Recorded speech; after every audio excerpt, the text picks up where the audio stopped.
gentlemen, first and foremost, I would like to say that Danielle, you look amazing tonight. You always look great, but you look stunning right now. Michael, well, you look better when you were 10 pounds lighter than had to suck in the So before I start the customary character assassination of the room, I would like to thank Mary Kay and Jeff Ruff and Danielle's parents, Mike and Debbie, for putting everything together tonight. Without all of your help, this would not have been as beautiful as it has. So everyone, please give a round of applause for Mary Kay and Jeff.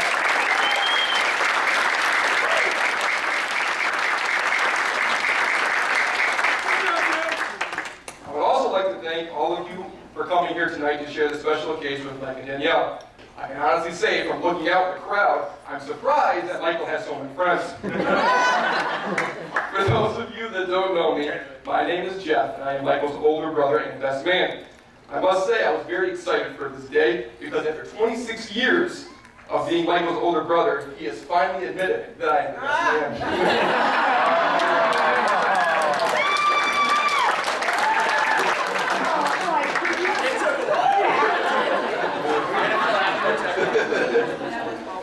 I was advised not to make this speech too long, which is fine by me. Actually, I was told the best man's speech shouldn't take any longer than it takes for the groom to perform his husbandly duties on his wedding night.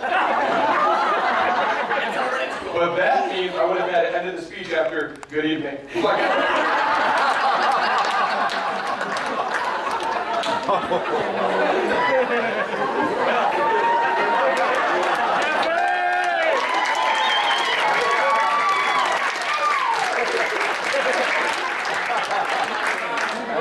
As Mike's older brother, I was supposed to teach Michael all of life's lessons, but actually he taught a lot for me growing up.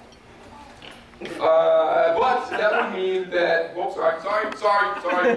was wrong. But too bad Michael had to endure physical pain to learn those lessons himself. Let me explain. I'll explain these lessons here. The first lesson that was taught was to be a leader, not a follower. Michael will deny that he followed me around when he was young, but there was proof and it's right on his forehead. Let me explain. We went camping a lot when we were young and we enjoyed camping trips, but not as much as our father. It always seemed that he had some choice words for the trees when he was trying to park the camper, or for the camper when he was trying to put the awning down. While he was having one of his conversations with the camper, Michael and I were playing around a bathroom nearby. As we continued to goof around, I turned the corner of the building and there was a pop machine on the other side. Like most of us, I went around the pop machine. But not Michael. No, not Michael.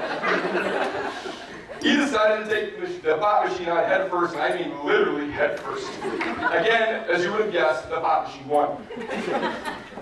But this wasn't the funny part. The funny part was that he was fine at first, then he decided to touch his head where he hit the pop machine, and when he saw blood, he cried like a little girl and went back to Mom and Dad. So now Michael's forehead should remind us all that we need to be a leader, not a follower. The next lesson Michael taught me was that karma is real, and what goes around definitely comes back around. And let me explain. As we were playing hockey in our driveway one day, Mike got frustrated with me like he always did. I don't remember the argument, but what I do remember was him charging at me with a hockey stick raised above his head. I actually thought he was going to hit me, so I ran into the garage and drove in front of the car that was parked there. The next thing I knew, I heard the bike fall near me, and I heard Mike crying as he ran back into the house. I was really confused to say the least. I followed him into the house and saw that Mike was bleeding from his head. I could not believe the story that he told me. So when he chased me into the garage, he threw the hockey stick at me, and the stick missed and hit the bike. Now I must say, physics is a crazy thing.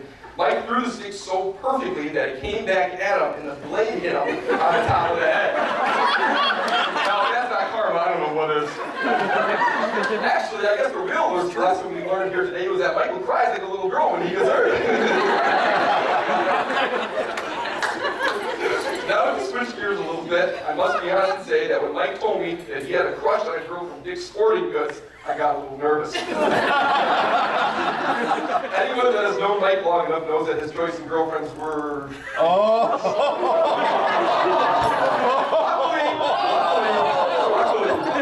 Luckily, Danielle was more than I could ask for. Danielle, you are beautiful, kind, honest, patient, and loving. Everything Michael is not. When they say opposites attract, this is a clear illustration. Illustration